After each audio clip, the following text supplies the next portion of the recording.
tosha. Yaani tosha kabisa. Yaani hivi vitu ninavipenda kwenye maisha yangu. Amina. Hata wimbo wa sadaka nao umeimbwa wimbo mzuri, lakini ni wa imani, unahamasisha imani. Kwamba kutoa ni imani. Sababu unapomtolea Mungu naamini kwamba Mungu amekupatia hicho unachorudisha. Na wimbo mwingine huu unahamasisha vizuri imani ya kwenda hata gerezani. Uwezo kaenda gerezani usipokuwa na imani. Unaenda gerezani ukiwa na imani ya kumwamini Mungu kwamba wale walioko kule ni binadamu kama sisi. Kwa hiyo Mungu atusaidie. Amina, asante.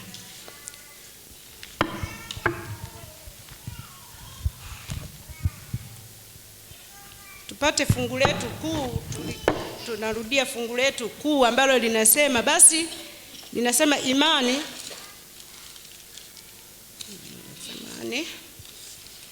linapatikana Waebrania 11 fungu la kwanza, fungu letu kuu kwa siku ya leo. Nalo linasema, Amina. Basi imani ni kuwa na hakika ya mambo yatarajiwayo, ni bayana na mambo yasiyoonekana. Amina. Tunaona jinsi Paulo anavyoelekeza hili fungu kwamba imani ni kuwa na hakika. Mara nyingi huwa tunafanya vitu kwa imani japo hatuamini kama tunafanya kwa imani. Kwamba unaweza unalima, hiyo ni imani. Sababu kichwa cha somo kinasema imani ni hatua. Kwa hiyo unapoenda kulima au kupanda, unakuwa umetumia hatua, umechukua hatua za kufanya hivyo, sawa sawa na hili fungu linavyosema ni kuwa na hakika na mambo yatarajiwayo, bayana ya mambo yasiyoonekana. Sababu unapanda. Pana mafungu mengine hapa ambayo yatatusaidia kujifunza siku ya leo. Japo ni mengi lakini tutachukua machache. Tutaanzia kitabu cha Marko 1 fungu la 40. Marko 1 fungu la 40 nalo linasema, akaja kwake mtu mwenye ukoma, akamsihi na kumpigia magoti na kumwambia, ukitaka waweza kunitakasa. Amina. Tunaona huyu mtu mwenzetu amechukua hatua. Pamoja na ugonjwa wake na ukoma wake, pamoja na kukataliwa na kutengwa, lakini bado amechukua hatua ya kumwendea Yesu. Huwezi kumwendea Yesu bila kuchukua hatua. Yaani ile ni hatua, tena hatua ya imani. Umeamini kwamba Yesu anaweza, Yesu anaponya. Kwa hiyo unakuta hata tunapokuja ibadani tunakuwa tumeamini kwamba Mungu yupo. Kwa hiyo twende tukakusanyike. Ndio maana tunachukua hatua ya kuja hapa. Mimi nitaenda kwa haraka maana muda wetu umeenda sana. Sasa hivi ni 5:49. Fungu letu la pili linapatikana Marko hiyo fungu la 3 mpaka 5. Msomaji tusaidie. Marko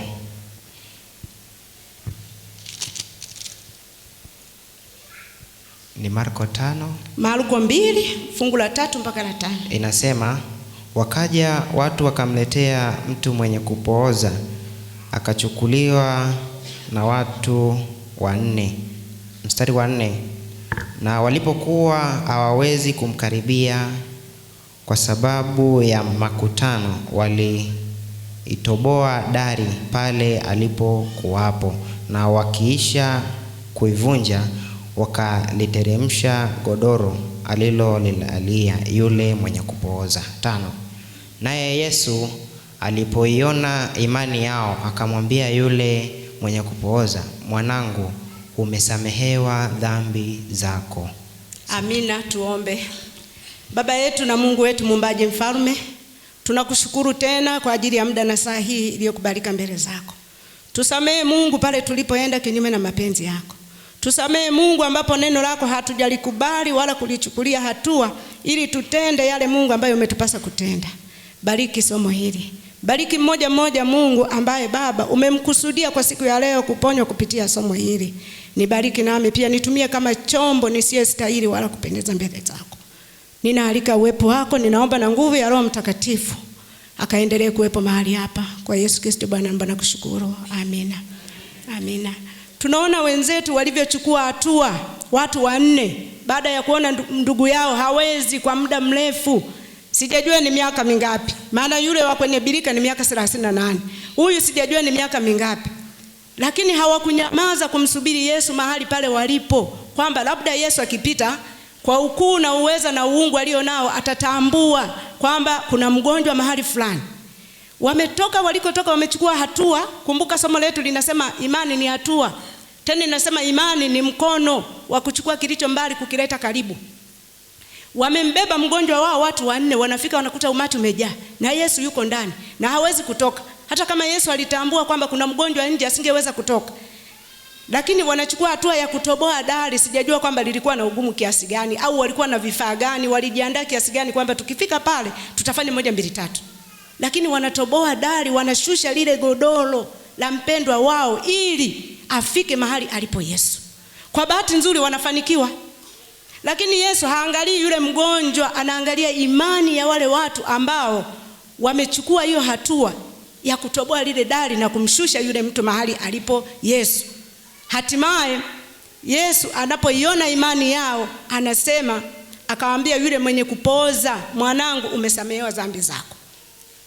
Lakini Yesu tunaona aliangalia imani ya wale watu, kwamba wamemleta mgonjwa, wamemuonea huruma kiasi gani huyu mgonjwa mpaka wamemleta mahali hapa. Kwa hiyo na sisi tunapokuwa na shida mbalimbali, tunapaswa tuchukue hatua, tusinyamaze kimya, kwamba Yesu anatufahamu. Anajua kabisa kwamba mimi nipo hapa.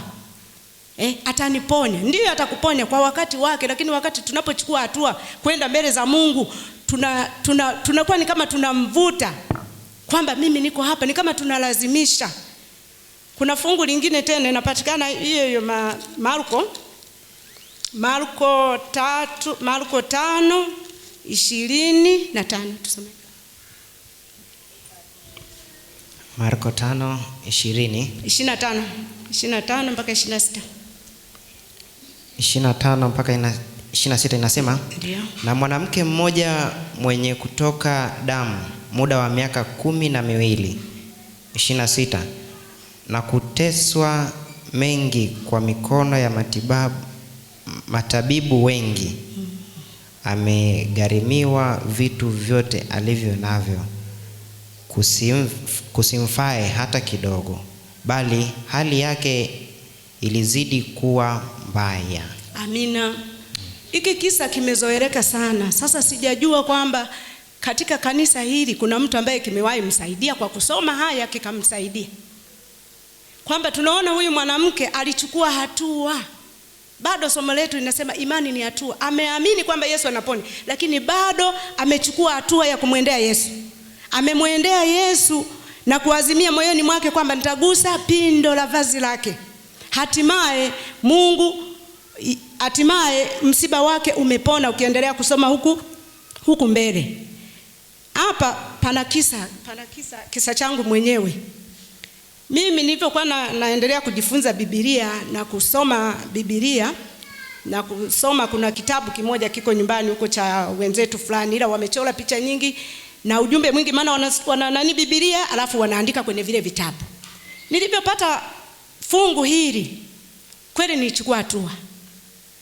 nilichukua hatua ya kuamini na kumwendea Yesu. Baada ya kuona nimehangaika muda mrefu hapa na pale. Ni kweli kama ninavyosema na matabibu wengu, naenda hapa wanakuambia vitu vya ajabu ambavyo hukupaswa hata kuvisikia, lakini sababu umeenda kwake, sababu umeenda kumwambia rafiki Mdope kuna 1 2 3, akakupa ushauri. Lakini baada ya kuona huo ushauri haujanisaidia, nilipochukua hatua ya kumwendea Mungu, kwanza kabisa, sababu lile jambo halikuwa la kawaida.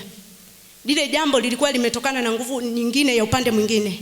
Nikachukua hatua ya kuachilia. Kuachilia ni hatua, japo ina maumivu. Nikasamehe. Na kusamehe nikaomba na msamaha na kumwombea msamaha mtu aliyefanya hilo jambo. Maana pressure zinapanda unazimia. Hospitali hamna kitu. Pressure zinapanda unazimia. Hospitali hamna kitu. Sasa wanakuambia uende hospitali ile, na kweli unaangalia kweli umeenda hapa na pale, hakuna nafuu. Sababu yule mtu umembeba.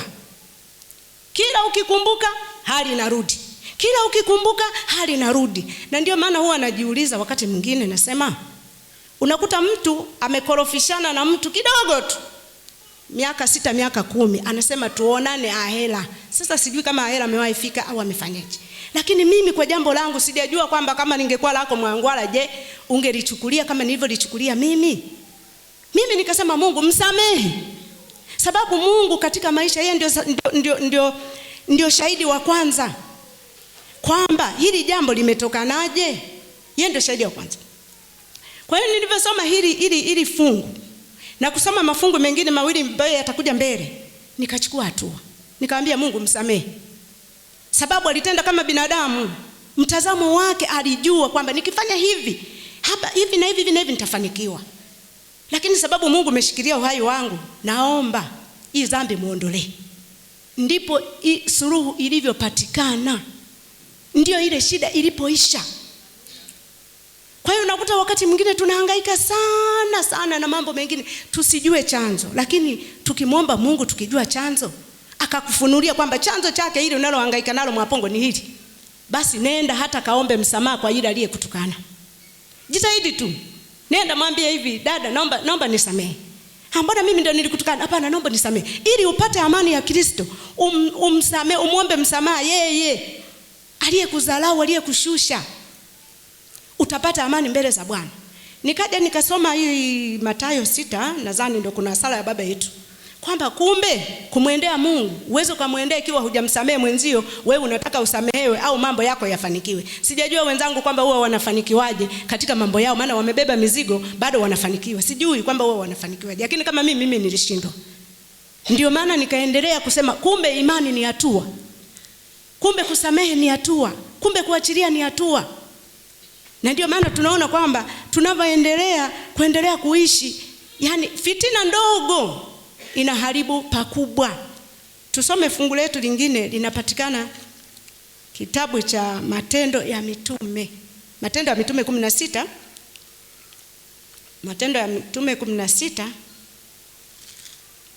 Tuone imani ya wenzetu akina Paulo na Sila walivyochukua hatua. Hawakunyamaza kimya.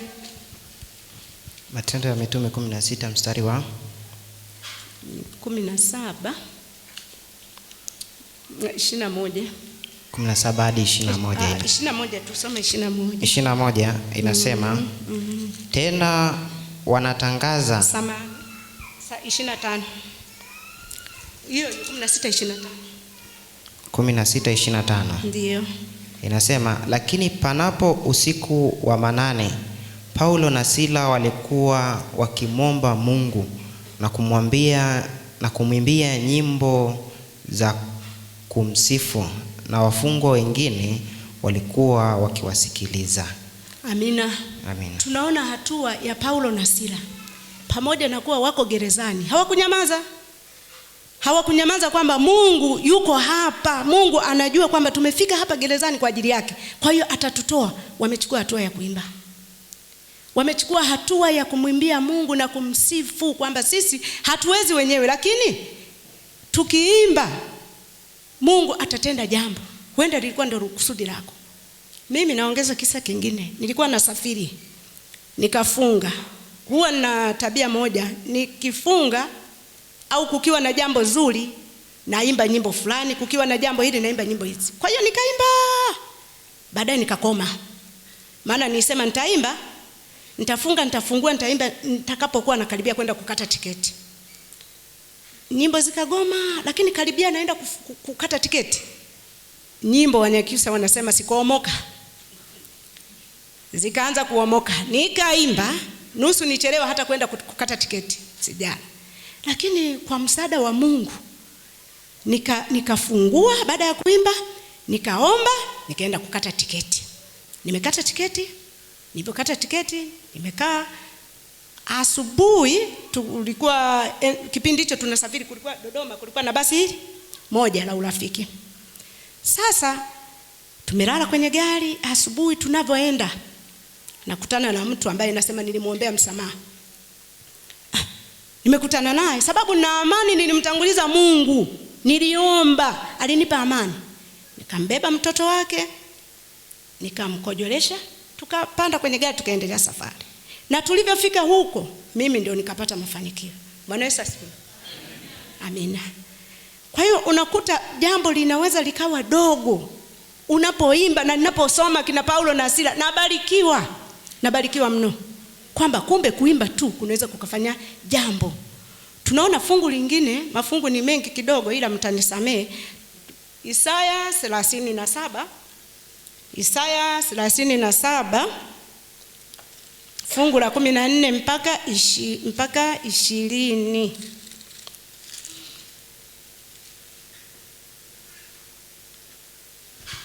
Isaya 37 fungu la 14 mpaka 20. 14 hadi 20. Basi Hezekia akaupokea waraka kutoka mikono ya wale wajumbe, akausoma. Kisha Hezekia akapanda, akaingia katika nyumba ya Bwana, akaukunjua mbele za Bwana. Hezekia akamwomba Bwana akisema, Bwana wa majeshi, Mungu wa Israeli, akae juu ya makerubi, wewe peke yako ndiwe Mungu wa falme zote za dunia. Wewe ndiye uliyeziumba mbingu na nchi. 17. Tega sikio lako Bwana usikie, funua macho yako Bwana uone, uyasikie maneno ya Senakeribu aliyopeleka ili kumtukana Mungu aliye hai. 18. Ni kweli Bwana, wafalme wa Ashuru wameziharibu nchi zote na mashamba yao. 19.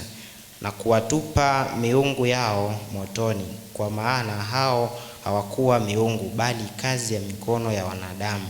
Walikuwa miti na mawe, ndiyo sababu wakawaharibu. 20. Basi sasa Bwana Mungu wetu, utuokoe na mkono wake, falme zote za dunia zipate kujua ya kuwa wewe ndiwe Bwana, wewe peke yako. Amina. Tunaona Hezekia amepatwa na shida, yeye ni mfalme, lakini analetewa ujumbe na watu waliotoka kwa mfalme wa nchi nyingine. Hezekia sababu alikuwa anamcha Mungu na alijua uwezo wa Mungu na nguvu zake, hakuhangaika. Akaupokea ule waraka, akachukua hatua. Kumbuka somo letu linasema imani ni hatua na ni mkono wa kuchukua kilicho mbali kuleta karibu. Anaukunjua ule waraka mbele za Mungu, ameenda nao kwenye hekalu la Mungu, anasema Mungu usome kilichomo ndani. Nampenda sana Hezekia. Japo mbele kama alianguka, alifanyeje, alitengeneza sijui, lakini kwa kusoma maneno yake ya Hezekia, jinsi alivyoenda mbele za Mungu na kumwamini, ile ilikuwa ni hatua kubwa. Maana amezalauliwa na Senkalebu pamoja na wajumbe wake, amezalauliwa, amemtukana kwamba hata mnaomtegemea. Maneno mengi ya ziaka yametoka kama yanavyotoka sisi kwetu leo.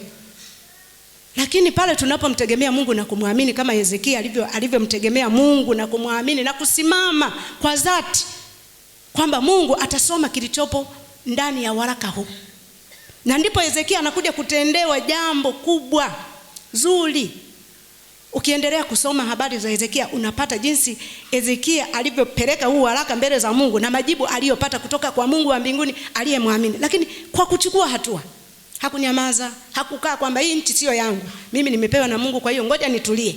Hapana, Hezekia alichukua hatua ya kumwendea Mungu. Aliamini kwamba Mungu atatenda sawa sawa na makusudi yake, kwamba je, jina lake litukuzwe au jina lake litukanwe?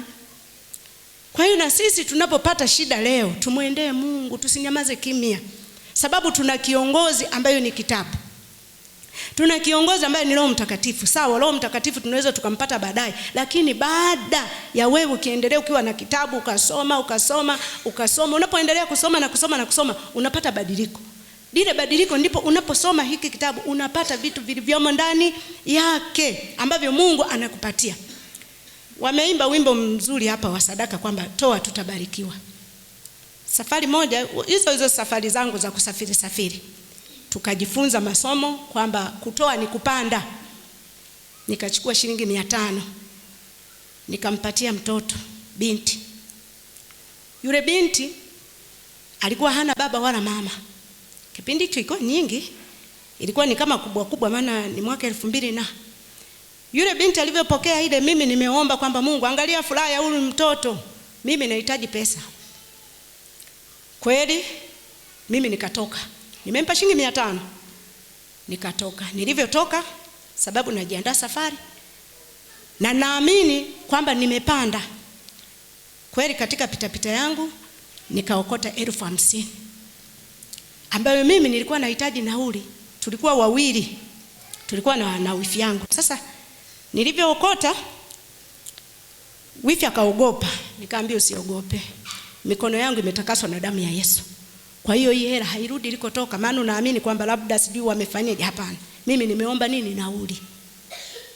Kwa hiyo tunaona kwamba imani bado narudi kule kule, kwamba ni hatua ya kuchukua kwamba Mungu anafanya. Umeamini kwamba Mungu anatenda sawa sawa na fungu letu lile la fungu kuu, kwamba imani. Yaani tuendelee kushikilia nini? Imani. Tumwangalie Mungu kwa imani, tusimwangalie kwamba hili lilifanya hivi. Hapana, tuendelee kumtumaini. Tukiona hata wapo wenzetu ambao walichukua hatua. Tukimwona kuna Esther, tukiona kuna mwingine Ezra, walivyopata shida wote walichukua hatua ya kumwendea Mungu na kwenda kwenye nyumba ya Mungu, waliomba. Tunaona Yoshua wanaposema mzunguke ukuta wa Yeriko, hakusema tutakaa, sababu Mungu ametuahidi kwamba atatulinda, atatupigania, atafanyia, lakini bado walichukua hatua ya kuzunguka, walizunguka. Bado Esther tunaona walichukua hatua ya kufunga kwa muda wa siku 3.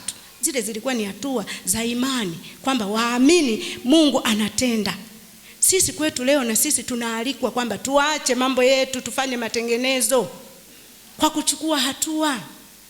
Kuacha mambo mabaya ni hatua. Tunakuwa tumevuka. Kuacha masengenyo, kuacha uizi wa zaka na sadaka ni hatua. Kuacha ulevi ni hatua. Kuja ibadani ni hatua, sababu mara nyingi tumeweka mbona nikisali. Hapana. Huwezi ukalingana na mtu aliyekuja hapa na aliyebaki nyumbani.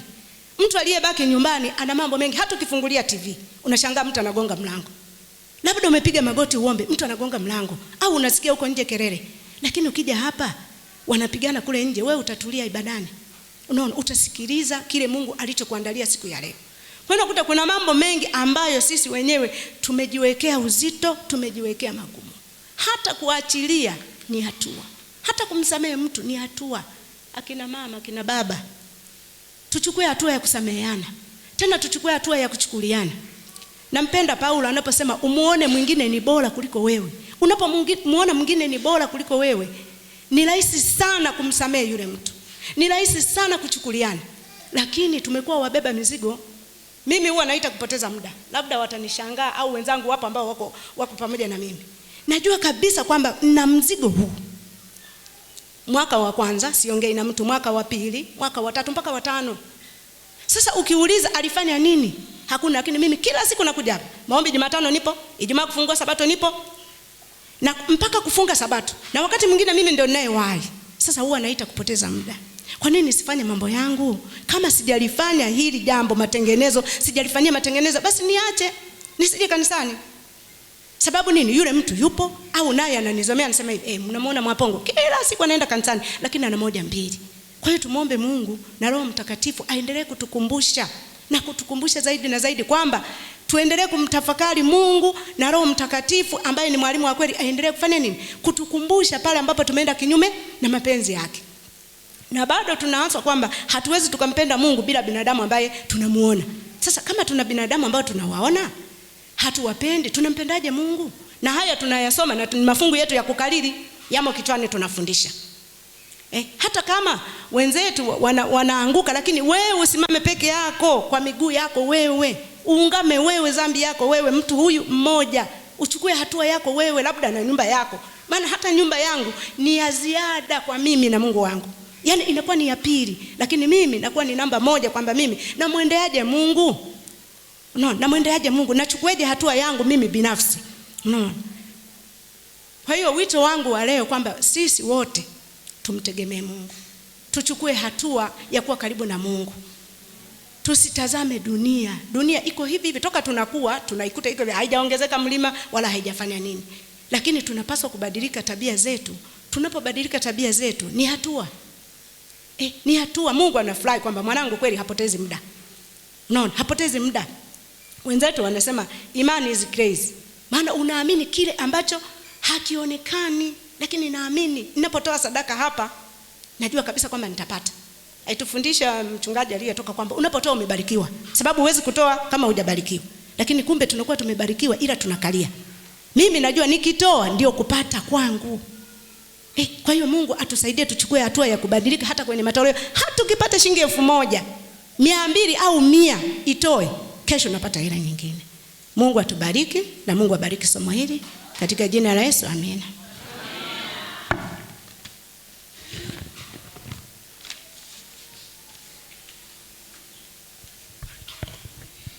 Bwana ni mwema. Hatua za imani. Je, umechukua hatua au umebeba jambo moyoni mpaka leo? Kwamba kuna mtu ambaye hamsemezani mna miaka zaidi ya 10, chukua hatua. Uwe ni kupoteza muda. Basi kwa kusindikiza maneno yetu naomba tusimame na wimbo nambari 129, kitabu kidogo, kumtegemea Mwokozi. Tusimame sote. Bwana atubariki.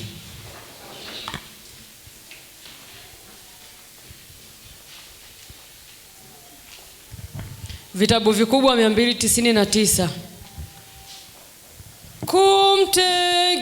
Kumtegemea Mwokozi.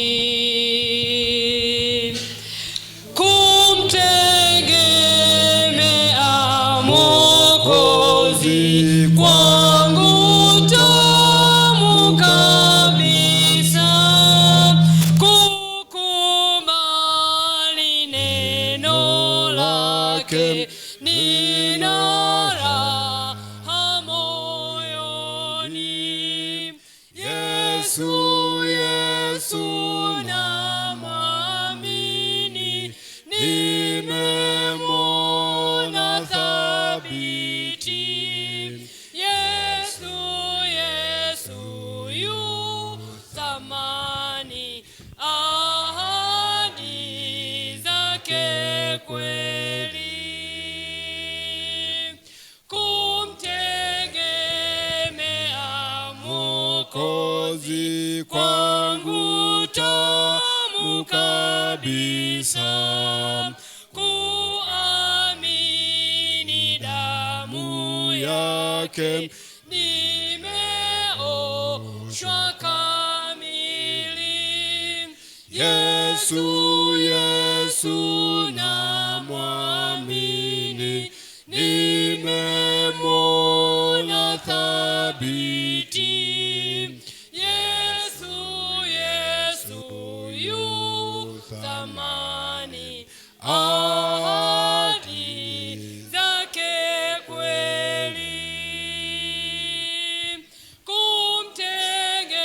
Kumtegemea Mwokozi kwangu tamu kabisa. Kwa imapata uzima na amani. Yesu, Yesu namwamini, nimemwona thabiti. Yesu yu thamani, ahadi zake kweli. Nafurahi kwa sababu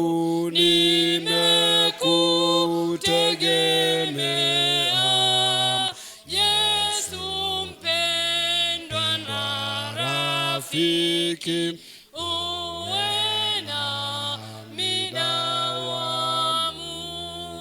Yesu, Yesu namwamini, nimemwona thabiti. Yesu, Yesu yu thamani, ahadi zake kweli.